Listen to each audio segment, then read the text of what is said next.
Hello friends, this is Varsha. Welcome back to Varsha's academy. Class 7th की जो आपकी geography के चैप्टर्स हैं, तो उसमें देखिए पर्यावरण से रिलेटेड भी कुछ चैप्टर हैं, तो उनको भी करेंगे क्योंकि आप सभी जानते हैं कि ज्योग्राफी में पर्यावरण एनवायरनमेंट भी आता है। ओके, तो स्टार्ट करते हैं वीडियो। चैनल को लाइक, शेयर एंड सब्सक्राइब ज़रूर करें। पहला आपका चैप्टर है यहाँ पर पर्यावरण। लंबी छुट्टियों के बाद जब रवि स्कूल जा रहा था तब उसने देखा कि उसके स्कूल के निकट के खेल के मैदान में खुदाई हो रही थी। वही एक मैदान उनके खेलने के लिए वहाँ पर था। लोगों ने बताया कि वहाँ अनेक फ्लैटों वाली एक बड़ी इमारत बनेगी। ठीक है, तो यही तो होता है कि जहाँ पर जंगल होते हैं उनको खोद कर मैदान किया जाता है, उनको काट कर मैदान किया जाता है और फिर उस पर बिल्डिंग्स बना दी जाती हैं। अब जब रवि को समझ में आया कि मुलायम घास, गेंदे के फूल तथा तितलियों वाला विशाल मैदान अब हमेशा के लिए नष्ट हो चुका है, तो उसकी आंखों में आंसू छलकने लगते हैं। अब अगर आपका कोई घर में पौधा भी होता है और वो चल ना पाए, मतलब वो सही से ग्रो ना कर पाए, तब भी आपको एक दुख होता है। वो तो एक पूरा विशाल मैदान था। ठीक है, ये बात अपने सहपाठियों को बताई। सुबह की सभा में प्रधानाचार्य ने बहुत उदासी से कहा कि देखो कैसा हमारा पर्यावरण बदल रहा है। ठीक है, तो जैसे जैसे आपका पेड़ पौधे कटते हैं तो उससे हमारे पर्यावरण पर भी प्रभाव पड़ता है। ठीक है, कक्षा में पहुंचकर रवि ने अपने शिक्षक से पूछा, पर्यावरण क्या है? जो कुछ भी आप अपने आसपास देखते हो, शिक्षक ने बताया। तो पर्यावरण क्या होता है, यहाँ पर आपको क्या पता चला कि जो कुछ भी हमारे आसपास है वो सभी पर्यावरण आ गया। पर्यावरण का आप अगर मीनिंग निकालें, संधि करें तो क्या आएगा? परिधन आवरण। ओके, रवि कहने लगा, इसका अर्थ है कि स्कूल भवन, मेज, कक्षा में रखी कुर्सियाँ, यहाँ तक कि खुला मैदान, सड़क, कूड़ा करकट, मेरे दोस्त, ये सभी हमारे पर्यावरण में आते हैं। ये प्रश्न रवि ने कहा तो शिक्षक बोले, हाँ लेकिन ज़रा रुको, कुछ वस्तुओं का निर्माण प्रकृति ने किया है, जैसे कि पर्वत हो गए, नदियां हैं, पेड़ हैं, प्राणी हैं, तो ये सारी कैसी चीज़ें होंगी? प्राकृतिक होंगी। जबकि अन्य का निर्माण मानव ने किया है, जैसे सड़क, कार, कपड़े, किताब आदि, तो इनका निर्माण किसने किया है? मानव ने किया है। अब दो छात्र मिलकर कार्य कीजिए। अपने निकट बैठे सहपाठी के साथ मिलकर प्रकृति एवं मानव द्वारा निर्मित वस्तुओं की सूची बनाइए। ठीक है, तो ये प्रश्न भी आ जाता है कभी कभी कि कौन सी प्राकृतिक चीज़ है, कौन सी मानव निर्मित है। ओके, रवि, परमजीत, जैसी, मुस्तफ़ा, आशा सभी ये सूची बनाने के लिए उत्सुक थे। इकबाल ने कहा कि हमारा पर्यावरण क्यों बदल रहा है? शिक्षक ने उत्तर दिया कि ऐसा हमारी ज़रूरतों के कारण हो रहा है, ये दिन प्रतिदिन बढ़ती रहती हैं। ठीक है, अब जैसे कि कोई एक परिवार है, कोई एक सिंगल परिवार रह रहा है, फिर उनके पास बहुत ज़्यादा ज़मीन है, कुछ पर खेती है, कुछ पर जंगल है। फिर जब वो उनके यहाँ बंटवारा होता है तो वो क्या करते हैं? उस खेती जंगल को काट कर वहाँ पर अपना आवास बना लेते हैं। तो क्या होता है कि हमारी ज़रूरत हुई कि हमें एक और घर की आवश्यकता है। हमने क्या किया? वहाँ के खेत को नष्ट करके वहाँ पर क्या किया? इमारत खड़ी कर दी। ठीक है, तो हमारी ज़रूरत के कारण ही तो वहाँ पर बदलाव हुआ। इस तरह ही पर्यावरण का बदलाव होता रहता है। अब ये देखिए, पर्यावरण के कुछ घटक हैं, ये प्राकृतिक घटक हैं, ये मानव निर्मित हैं। प्राकृतिक में देखिए जैसे आपका सजीव जैव मंडल आ गया, स्थल मंडल आ गया, वायुमंडल, जलमंडल, ये सारे आपके प्राकृतिक में आ गए। मानव निर्मित की बात करते हैं तो इमारतें हैं, पार्क है, पुल, सड़कें, स्मारक, उद्योग, जो भी मानव द्वारा बनाई गई चीज़ें हैं वो मानव निर्मित पर्यावरण में आ जाती हैं। अब मानव का देख लेते हैं। यहाँ पर एक स्ट्रक्चर दिया हुआ है कि एक व्यक्ति को एक परिवार की ज़रूरत हुई तो उसने उसके अकॉर्डिंग अपना परिवार बनाया। फिर परिवारों से समुदाय बनता है, धर्म, शैक्षिक, आर्थिक, राजनीतिक स्थिति, ये एक पूरा मानव का पर्यावरण के घटक के अंतर्गत आते हैं। इसीलिए हम प्राकृतिक वातावरण में परिवर्तन करते हैं, कभी कभी उसे नष्ट भी कर देते हैं। ठीक है, एक बड़े से जंगल को काट देना, एक अच्छे से घास के मैदान को हटाकर वहाँ पर इमारत खड़ी कर देना, तो ये क्या है? ये प्राकृतिक वातावरण को नष्ट करना ही हुआ। ओके, अब देखिए, ऊपर की वार्तालाप से आप समझ गए होंगे कि किसी भी जीवित प्राणी के चारों ओर पाए जाने वाले लोग, स्थल, वस्तुएं एवं प्रकृति को पर्यावरण कहते हैं। ठीक है, कोई भी जीवित व्यक्ति है, जैसे कि आप और हम, हमारे आसपास जितना भी जो कुछ भी है, लोग हैं, स्थान है, वस्तुएं हैं, मानव निर्मित हैं या फिर प्राकृतिक हैं, वो सभी किस में आ जाती हैं? एक पर्यावरण में आ जाती हैं। ठीक है, ये प्राकृतिक एवं मानव निर्मित परिघटनाओं का मिश्रण है। प्राकृतिक पर्यावरण में पृथ्वी पर पाई जाने वाली जीवीय एवं अजीवीय दोनों परिस्थितियां सम्मिलित होती हैं। अब देखिए, जीवीय और अजीवीय क्या होता है? तो सजीव प्राणियों का संसार, जैसे कि पादप एवं जंतु, ये जीवीय कहलाते हैं। और अजीवीय क्या होते हैं? निर्जीव पदार्थों का संसार, जैसे कि स्थल। ठीक है, तो यहाँ पर आपने जीवीय और अजीवीय का मतलब समझ लिया। आगे बढ़ते हैं। जबकि मानवीय पर्यावरण में मानव की परस्पर क्रियाएं, उनकी गतिविधियां एवं उनके द्वारा बनाई गई रचनाएं सम्मिलित होती हैं। ओके, पर्यावरण यानी कि एनवायरनमेंट शब्द की उत्पत्ति फ्रेंच शब्द एनवायरोनेर तथा एनवायरोनेर से हुई है, जिसका अर्थ है पड़ोस। तो ये आ सकता है कि पर्यावरण यानी कि एनवायरनमेंट की उत्पत्ति जो है वो कौन से भाषा से हुई है, कौन, तो आपको पता होना चाहिए वो कौन सी भाषा है, फ्रेंच है। ओके, अब बात करते हैं प्राकृतिक पर्यावरण की। तो भूमि, जल, वायु, पेड़ पौधे एवं जीव जंतु मिलकर प्राकृतिक पर्यावरण बनाते हैं। ठीक है, भूमि, जल, वायु, पेड़ पौधे एवं जीव जंतु क्या है, वो मिलकर प्राकृतिक पर्यावरण बनाते हैं। स्थलमंडल, जलमंडल, वायुमंडल तथा जैव मंडल से आप पहले से ही परिचित हैं, ये सब चीज़ें हम पहले पढ़ चुके हैं। आइए अब इनके संबंध में कुछ और तथ्यों की जानकारी प्राप्त करते हैं। तो अगर बात करते हैं स्थलमंडल की, तो वो क्या होती है, क्या होता है, पृथ्वी की ठोस परपटी तथा कठोर ऊपरी परत को स्थलमंडल कहते हैं। पृथ्वी की जो ठोस परपटी है, कठोर ऊपरी परत है, उसको क्या कहेंगे, स्थलमंडल कहते हैं। ये चट्टानों एवं खनिजों से बना होता है एवं मिट्टी की पतली परत से ढका होता है। ठीक है, क्या होता है, ये चट्टानों एवं खनिजों से बना होता है एवं मिट्टी की पतली परत से ढका होता है। यह पहाड़, पठार, मैदान, घाटी आदि जैसी विभिन्न स्थलाकृतियों वाला विषम धरातल होता है। ये स्थलाकृतियाँ महाद्वीपों के अलावा महासागर की सतह पर भी पाई जाती हैं। ठीक है, ये ज़रूरी नहीं कि वो सिर्फ आपके महाद्वीपों पर ही पाई जाएं, ये स्थलाकृतियाँ महासागरों में भी पाई जाती हैं।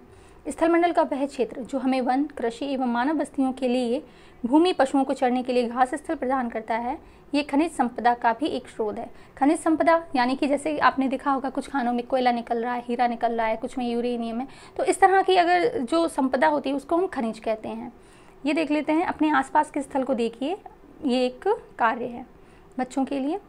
अब इसको देखिए, आपका वायुमंडल पूरा ये दिया है कि देखिए स्थलमंडल में क्या क्या चीज़ें आती हैं, वायुमंडल में क्या है, जलमंडल में क्या है और स्थलमंडल में क्या है। तो जो जैवमंडल है वो इन तीनों का मिश्रण होता है। ये हम पहली क्लास में भी आपको बता चुके जब 6th की एनसीईआरटी कर रहे थे।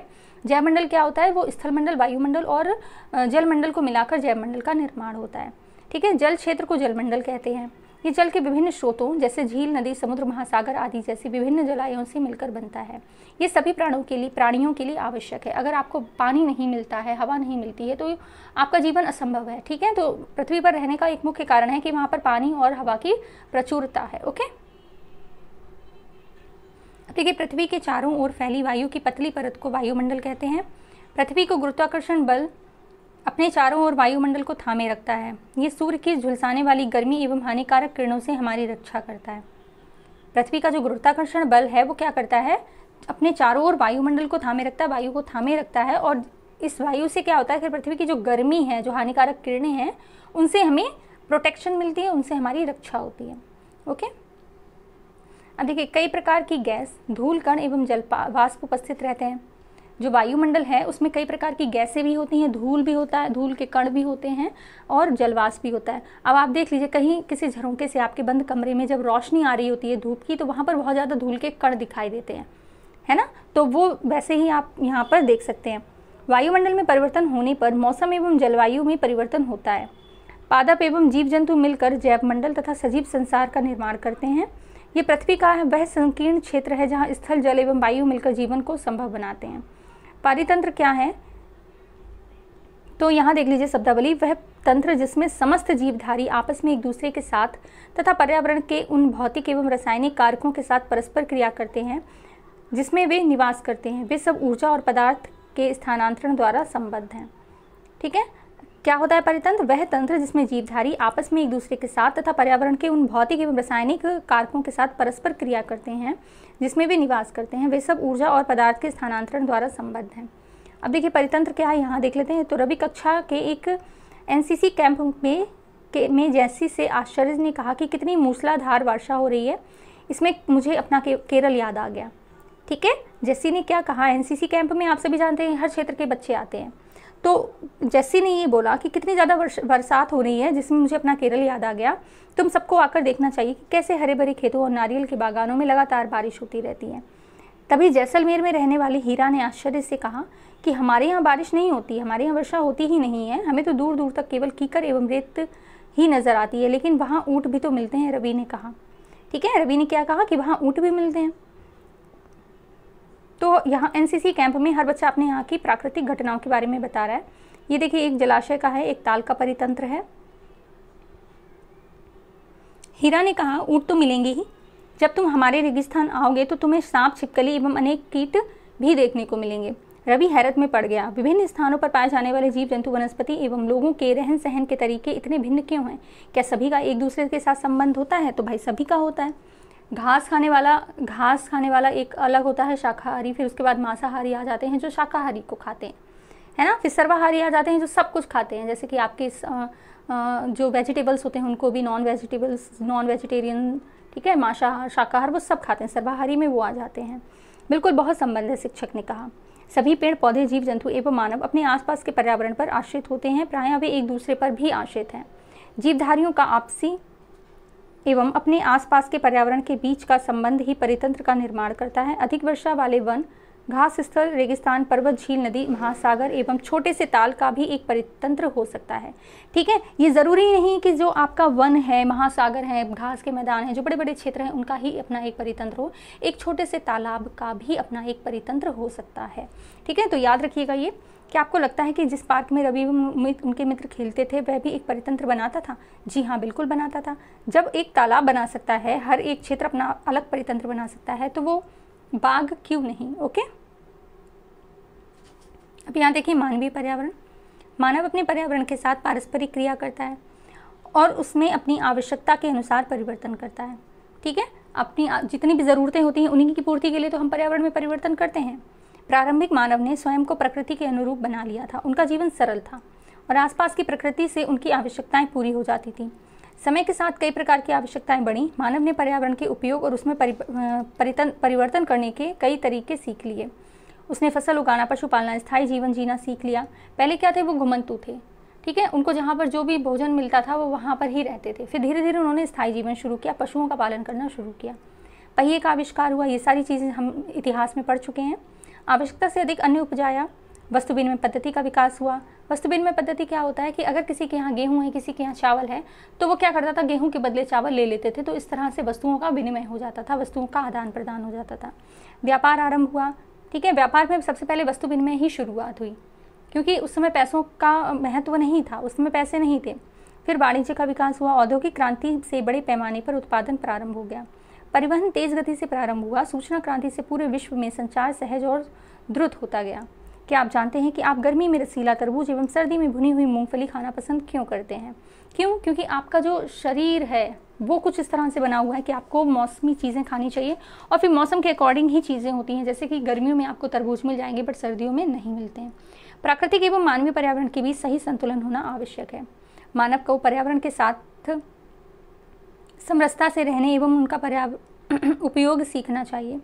रवि की कक्षा में मिजोरम की एक लड़की नूरी, वह अक्सर अपने स्थान की हरियाली की बात करती रहती है।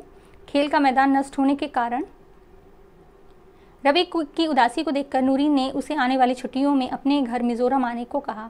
रवि के शिक्षक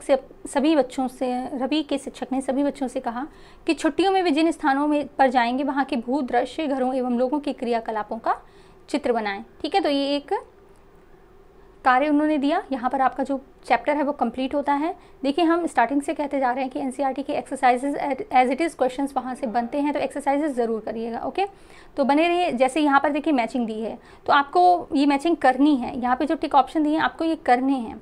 ठीक है, इसकी PDF आपको टेलीग्राम चैनल पर प्रोवाइड करा दी जाएगी। तो बने रहिए ऐसे ही और यूज़फुल वीडियोज़ के साथ में। Thank you so much for watching.